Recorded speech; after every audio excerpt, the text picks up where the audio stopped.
Today we meet Reza, an outstanding student at Wardaya High School. He was the first Wardaya student to be accepted at Bandung Institute of Technology School of Architecture, Planning and Policy Development through SNBP procedure. What kind of preparations did you have to make in the applying process? Being consistent, one of my very much beloved idol, which is Cristiano Ronaldo, always focused on the fact about consistency, where what matters is your day by day more than your goal. Can you give us some tips and tricks for those who want to excel or want to be successful at their SNBP process? Reza is a student who is very passionate about education. Even during school holidays, he has been working part-time until now. How did Reza study so that he is finally accepted at ITB? See for yourself. Hi Reza. Oh, hi, Lausha. How are you today? I'm doing quite well. So we meet again. Yeah. Today is in our podcast. Yeah. So you are our special guest for today. Thank you for.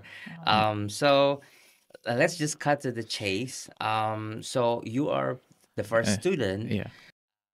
from Wardaya was established until now that is selected under the SNBP system. Yeah. Is that true? That that is correct? very, very true. And I am forever grateful to be given a chance, something this big, especially in a school that just was, again, established not long ago. Yeah, that's true. Okay, so can you tell us how you got accepted to, and you were accepted to ITB SIPPK, right? Yeah. Yes. Yes. So can you tell us how you got accepted to ITB SIPPK? I mean that what kind of process that you Okay. have gone through to able to be accepted there? Okay. So basically, I'm gonna tell about the journey, right? Yeah. Okay. Let's start from the very first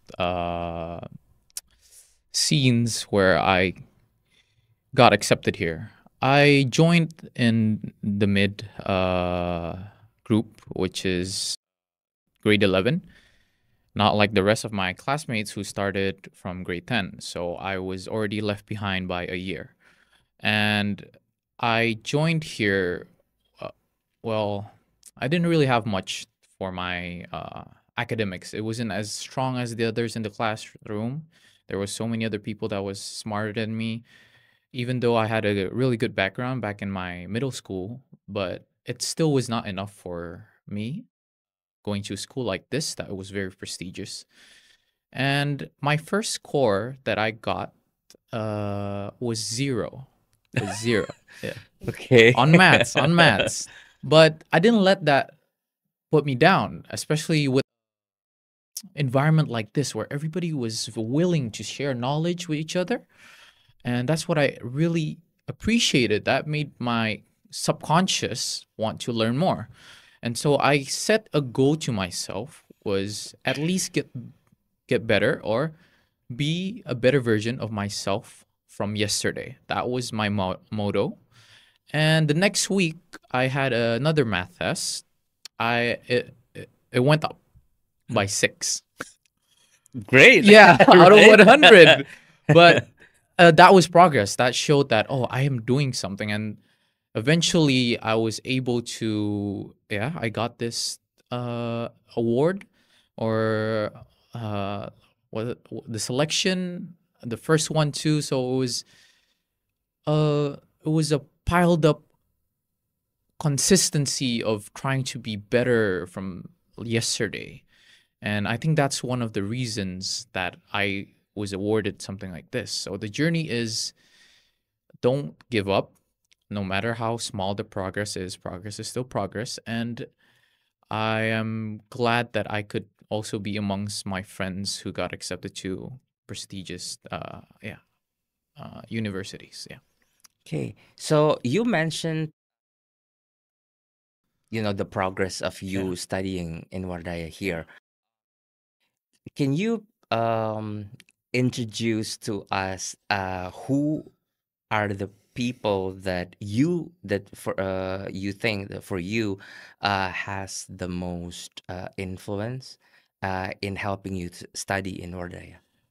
Influence itself, I can't say it's just one person because the amount of facilities that's been given from the teachers that's willing to help you whenever you need them, and the friends you have that's coincidentally also really smart. So you can just ask your friends, you can ask the teachers. So it was really a mix of a lot of people, and just the amount of grit I have and wanting to improve myself every day.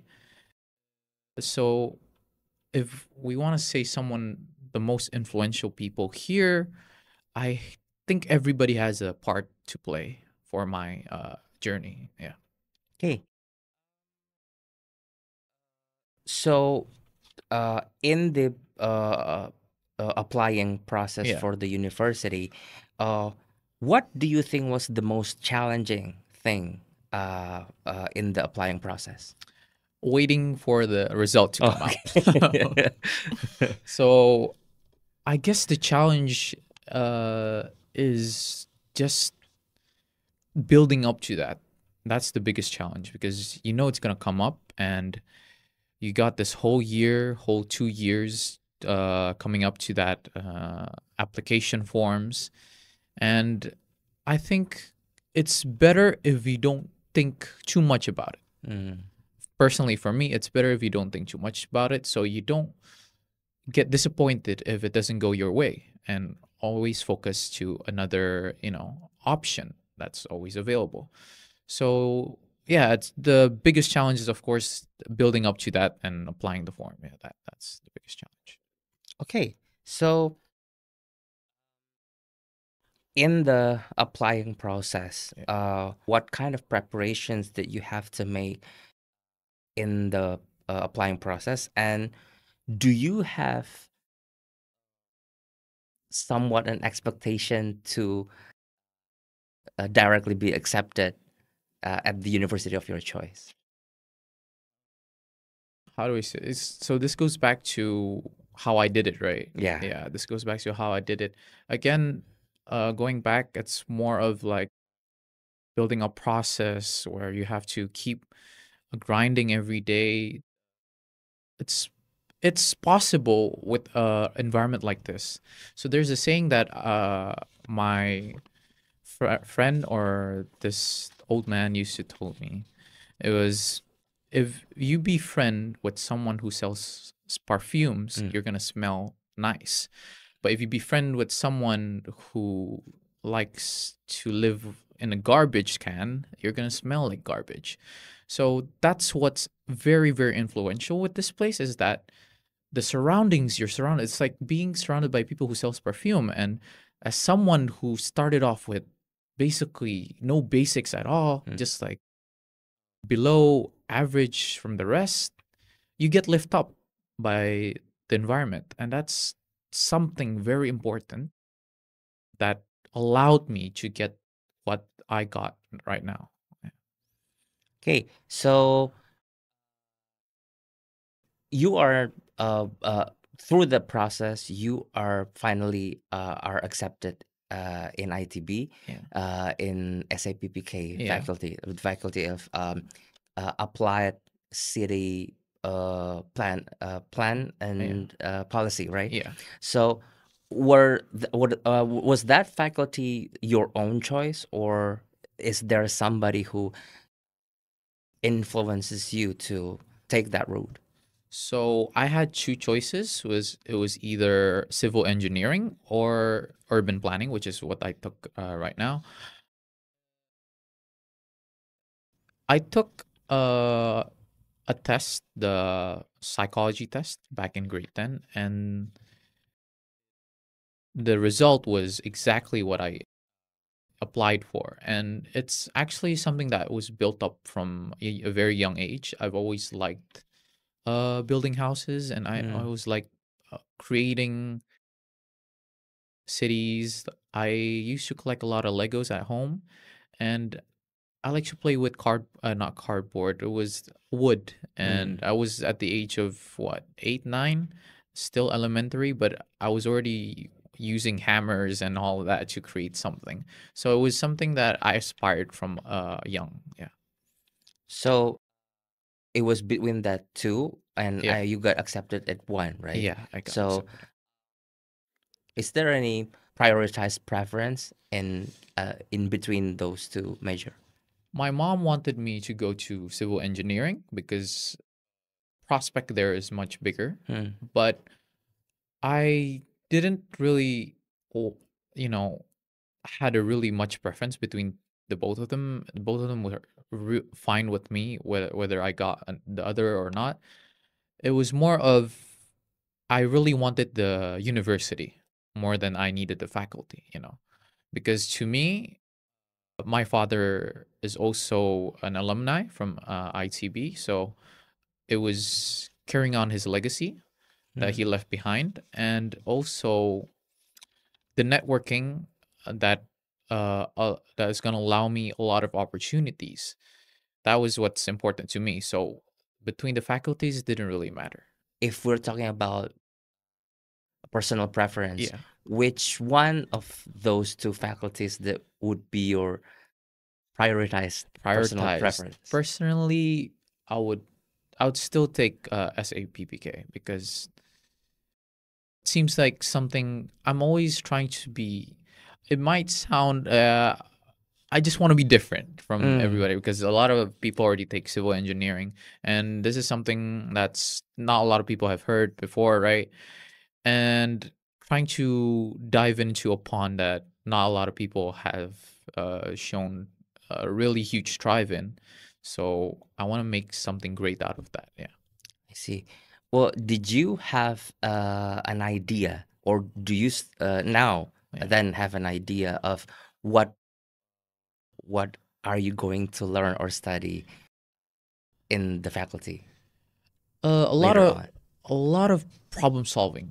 That's what I Okay. think is gonna happen there, and that was also the main thing why I preferred SAPPK because you're gonna talk about a city that's all huge, right? There's gonna be a lot of traffic, so you gotta think about that and the other roads and all that stuff. And I've always liked solving something.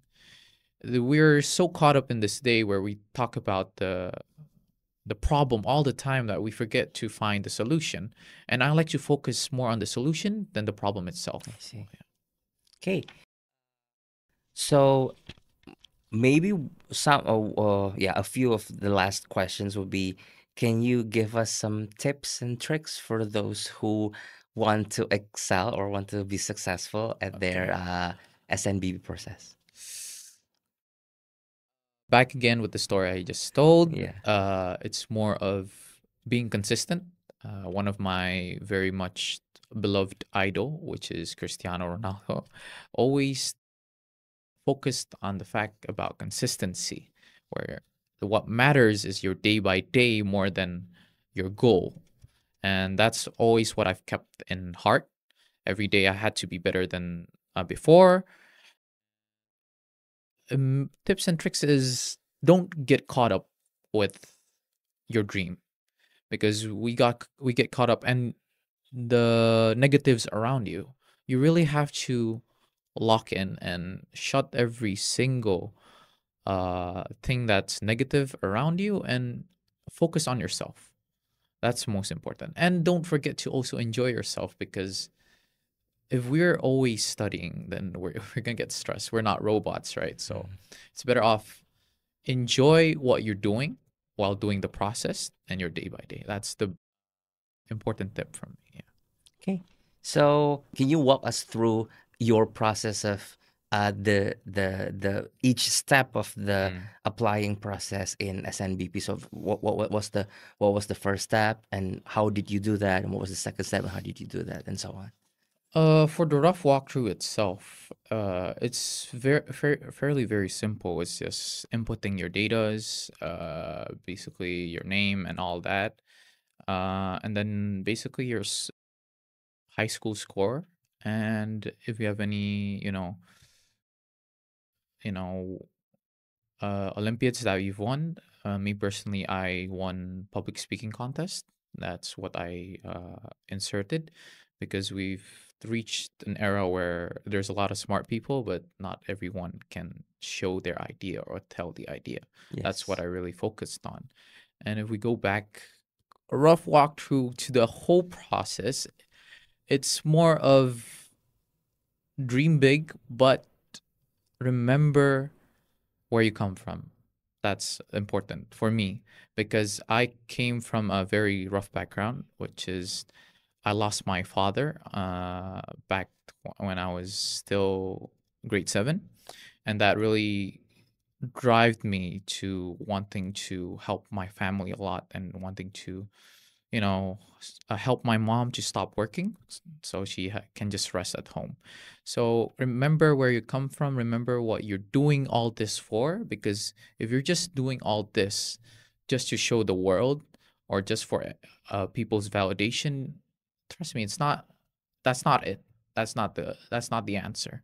Remember what you're doing here, what you're here for. Remember what your uh, goal is. Remember who you're doing all this for. That's very important. Yeah. Yeah. So I heard that you were working in the meantime of waiting for the official acceptance Hmm. period Yeah. in your university, right? Yeah. So, can you tell us what field that are you working on, and what kind of work that you do? Okay. So again, this is one of the things that was brought up to me from a young age. My dad really believed in networking, which is very important, and trying to find a school that has a culture that's a very strong bond with your peers is something that's not easy to find. It's a very one in a million type of thing. And that's why, again, I'm very grateful to find a place like this where there's a lot of opportunities that's opened. And how I got this job was I saw that it started from me joining OSIS, or the organization here. I learned how to teamwork and lead. And from there on, I found something inside of me that was built up, a fire that lit up, that I want to be impactful to people. And so from there on, I made myself visible to a lot of people that I might not know, but they are holding opportunities waiting for me. So I made myself visible that I am open to work, or I'm very open to helping other people. And that's what usually opportunities like to see. And seeing me open like that, I was given an opportunity itself to work at a property agency. And I learned a lot there. I learned that working is not as good as it seems. The work life thing, oh my God. I felt it on hand by myself, waking up at 8, going home at 5, the commuting. But something that I realized was that work life, personal life is something very far from each other. So again, I got this job because the opportunities held in this place is a lot. And I learned that, you know, it gets really boring because you're so used to back being in school where you can just, when you get bored, you just talk to your friend. Here, you get bored, you can't really talk to anybody else Yeah. because they have their own thing, and sometimes, not even some, most of the times they just don't want to talk, because that's what work is, right? And uh so I think that's gonna be a preference for myself, that in the future I'm gonna have to find a job where the, again, environment is very important, where the environment is very friendly, so I don't get stressed a lot. What exactly was is your position there? So it was more of like a free roam. Uh, the person I work for has a lot of businesses. So, but I mainly focused on property. and that property process, he also have a event organization. So my job was to find tenants every day, to find their numbers, to uh offer them, oh, there's a spot here, do you want to open your brand, you can sell here. And it was a quite interesting experience. My coworkers were very nice, but again, the age gap was too far for me to befriend them and Yeah. have the same humor. So that's something very important to me. So I learned what it's like to have a business, and that's something they're also very nice about. They're very open to any question that you have. So that's why I wanted to work first before I go to uni. Was this is something you don't learn in universities, right? And I asked them, how do you start a business and all that? And from that itself, it's been around 2 months now. I work in this place. I've learned what it's like to start a business, and I'm slowly growing mine, which is F&B, selling brownies and bakery and all that stuff. And we're about to small ad, but we're about to launch our Instagram page and our website. So stay tuned for that. For anybody wondering. Yeah. Okay, so it was a very insightful and Yeah. very enlightened session Yeah. for our podcast today. Thank you so much, Reza, for joining our podcast. And do you have anything to say to your uh, fellow brothers and sisters and younger brothers and sisters at home? I am very honored to be invited, and I'm very, very grateful I found a place like this. Again, environment is very important, everybody, my younger peers. And this is a good place for you all trying to fight and trying to change your lives into a better one. And just keep fighting and being a better version than the day before. Yeah, that's basically it. So thank you so much, Reza, for attending the podcast today. So good day to you all.